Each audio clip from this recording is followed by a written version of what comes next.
La question est le péché. La réponse est la parole de Dieu. La seule terre solide sur laquelle nous pouvons nous tenir.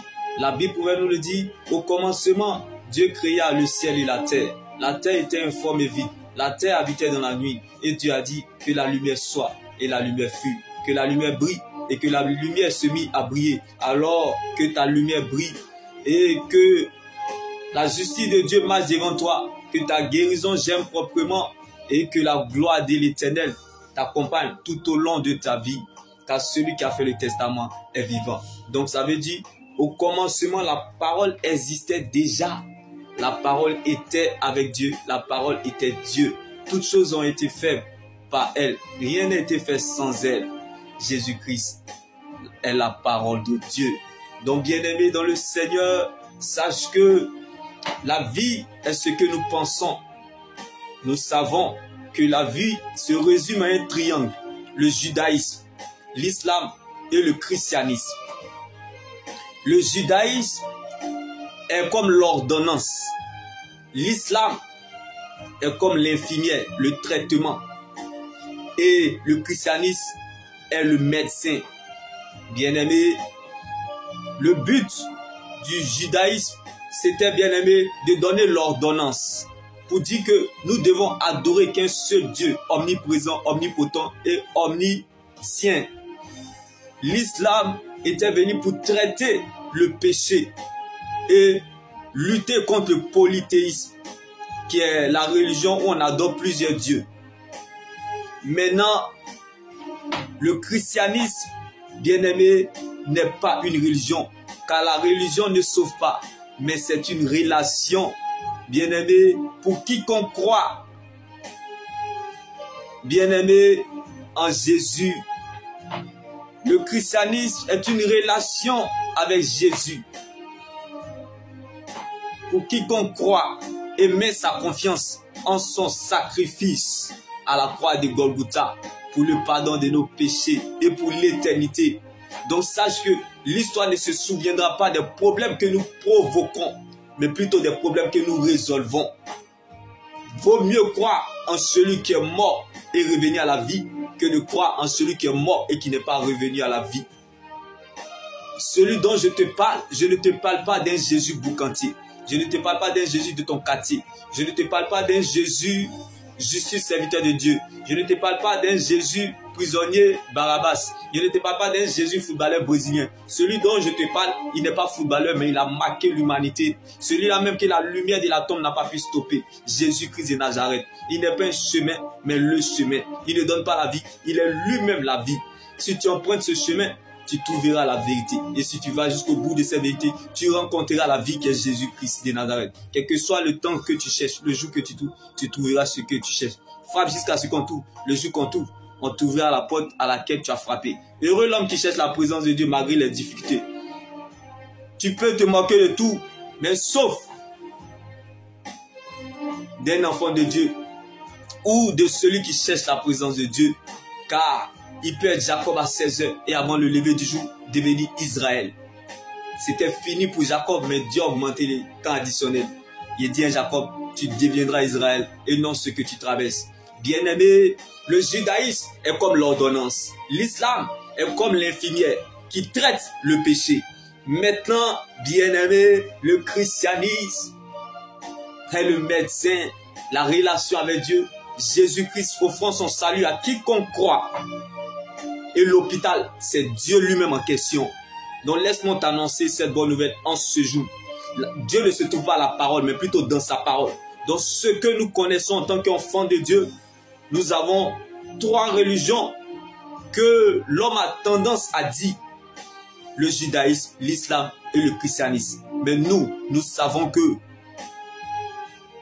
le christianisme n'est pas une religion. Car la religion ne sauve pas, mais c'est une relation avec Jésus-Christ. Quiconque croit. Oui, une relation avec Jésus-Christ, offrant son salut à quiconque croit. Donc pour nous, tout n'arrive pas à celui qui voit, mais à celui qui croit. Car bien aimé, la majorité de ceux que Jésus a beaucoup guéri les gens dans la vie. Il a beaucoup délivré des gens, il a ressuscité même des gens. Mais il a beaucoup guéri les aveugles. Pourquoi? Parce que l'œil est la lampe du corps. Qui dit corps parle du temple. Qui dit temple parle de l'église. Qui dit église parle du royaume des cieux. Qui dit royaume des cieux parle de la lumière. Qui dit lumière parle de la vie. La vie qui équivaut le chemin, la vérité et la vie qui est Jésus-Christ de Nazareth. Donc Jésus-Christ n'est pas une option, mais une nécessité. Abraham a eu 2 enfants, Isaac et Ismaël. Isaac qui est la race des chrétiens. Ismaël qui est la race des musulmans. Donc, qui parle d'Isaac parle des chrétiens, parle de Jésus-Christ de Nazareth. Qui parle d'Ismaël, Dieu entendit mes prières, parle, bien-aimé,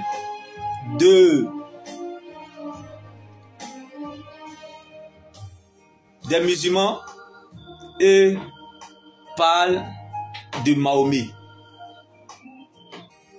Donc, bien-aimé, laisse-moi t'annoncer cette bonne nouvelle en ce jour. Quand on parle d'Abraham, on parle du judaïsme. Isaac, on parle du christianisme. Ismaël, on parle de l'islam. Donc, le judaïsme est l'ordonnance.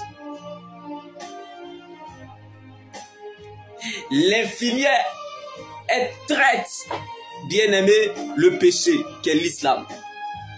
Mais Jésus, le christianisme, Isaac, il soigne le péché. Donc, sachez que l'infirmière, elle traite la maladie. Le médecin, il soigne, mais c'est Dieu qui guérit. Jésus-Christ n'est pas une option, mais une nécessité. Dieu ne fait pas de publicité. Il est comme l'hôpital. Alors laisse-moi t'annoncer cette bonne nouvelle. Que celui qui a fait le testament est vivant. Vaut mieux garder sa paix intérieure que de chercher sa raison. Vaut mieux être blessé que de mourir. Mais il est moins grave de perdre que de se perdre. Tu peux tout perdre sans avoir rien perdu parce que tu demeures dans le véritable Jésus-Christ de Nazareth. La vie est un mensonge. La vie est comme l'emballage d'une enveloppe. Pourtant, tu le sais. La valeur d'une enveloppe, c'est son contenu. Donc, sauve ton âme en Jésus. Si tu conserves ta vie, tu la perdras. Mais si tu perds ta vie à cause de Jésus, tu la retrouveras. Où veux-tu aller avoir une vie meilleure? La vie sans Dieu est une fin sans gloire. Mais la vie avec Dieu est une gloire sans fin. Bien-aimé, si tu n'as pas Jésus, tu auras perdu ton existence et raté ton éternité avec Christ. Quand tu mourras, on ne dira pas que ton corps repose en paix, mais plutôt que ton âme repose en paix. Il faut voir certaines personnes vivre, on dirait qu'ils ne vont jamais mourir. Chacun mourra par sa manière de vivre. Bien-aimé, la mort ne connaît pas de religion, ni d'âge. La mort ne connaît pas de richesse ou de pauvreté, non. La mort n'a pas d'âge. Que tu sois riche ou pauvre, cadavre, c'est cadavre. Tu peux tout avoir l'argent du monde, mais le jour que Dieu t'appelle, tu n'es rien. Donc, bien-aimé, sache que ce que nous vivons sur la terre prépare ce que nous allons vivre dans l'éternité. Car la vie est ce que nous pensons, mais l'éternité est ce que Dieu pense de nous. Dieu te fera toujours apprécier ce que tu es. Donc, tu peux tout perdre, mais refuse de perdre la présence de Dieu. Car ce que tu es a plus de valeur que ce que tu regardes ou ce que tu traverses. Bien-aimé, nous sommes dans le véritable. Là où l'on s'y attend le moins, c'est là le temps voulu de Dieu. Dieu ne se trouve pas à la parole, mais dans sa parole. Nous cherchons Dieu, mais nous oublions que Dieu se trouve dans l'amour.